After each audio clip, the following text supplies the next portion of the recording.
Si vraiment on perd 4 classes et si on regroupe tous les élèves en 30, 35, c'est toutes nos conditions de travail qui se dégradent. Enseignants, parents d'élèves, élèves et quelques élus, ils sont près de 200 mobilisés sur le marché de Toucy. 4 classes doivent fermer au sein du collège et du lycée. Tous, ici, redoutent des conséquences néfastes sur la scolarité. Nous estimons que ce n'est pas des conditions d'enseignement satisfaisantes pour nos élèves, que ça les fragilise, que ça ne permet pas un suivi individualisé. Ça rend bien sûr très compliqué les cours de langue, les TP en sciences, etc. Et donc nous en sommes très inquiets. Les manifestants ont aussi lancé une pétition. Elle a déjà recueilli près de 1500 signatures.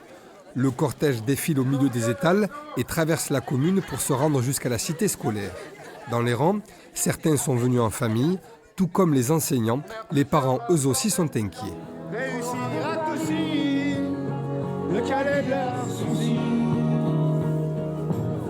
Les élèves restent les premiers concernés. Pour eux, des classes surchargées auront forcément un impact négatif. Une baisse des résultats et baisse de l'obtention du bac.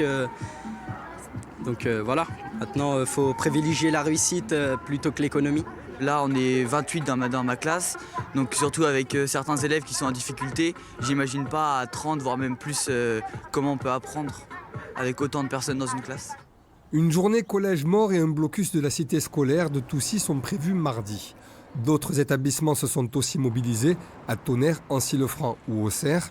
Plusieurs délégations doivent être reçues la semaine prochaine à Dijon par le rectorat, qui justifie ces mesures par une baisse de la démographie.